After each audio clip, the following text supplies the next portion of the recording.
afternoon, and thank you so much for joining us at this time. President Bola Tinubu has again acknowledged that the impact of the removal of fuel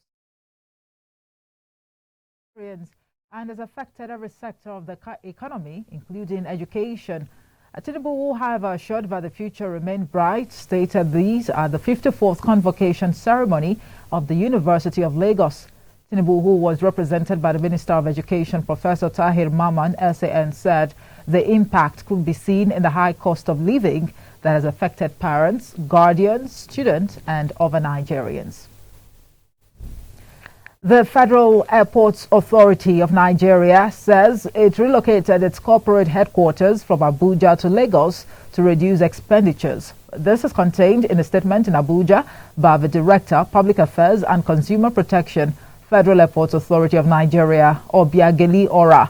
According to her, the Minister of Aviation and Aerospace Development, Festus Kayamo, gave the order for the relocation to stop the waste of public resources and rip-offs on the public purse. She said that the management of the airport authority with the relevant stakeholders agreed that the action was in the best interest of the authority and the country for now. She noted that more than 60% of the Federal Airport Authority of Nigeria activities were in Lagos, given the huge passenger volume of the Lagos airport.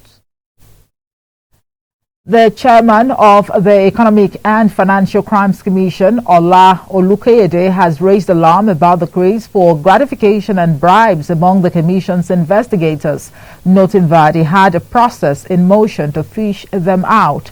Olukayede made this known while addressing staff members of the anti-graft agency at the commission's headquarters in Abuja.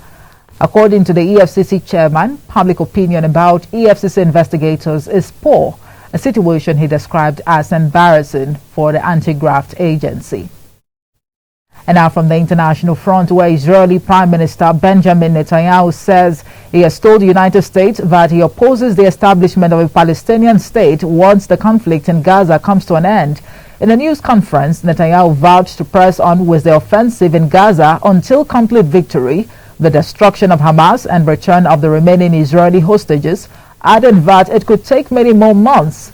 With almost 25,000 Palestinians killed in Gaza, according to the Hamas-run health ministry, and 85% of the Strip's population displaced, Israel is under intense pressure to rein in its offensive and engage in meaningful talks over a sustainable end to the war.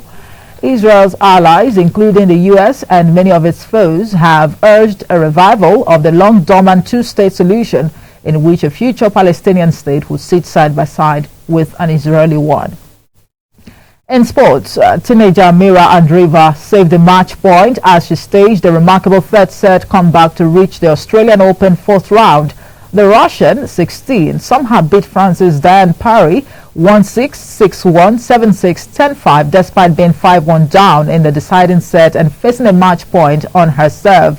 Andreeva reeled off 5 games in a row and served for the match, but Parry broke back to force a tie break. However, Andreeva dominated the breaker to secure her place in the next round. Andreeva, who is making her first Australian Open appearance, also reached the fourth round at Wimbledon last year. And that's it for the news at this hour. Thank you so much for watching. I am Omoefe Peace Osemere. Good afternoon.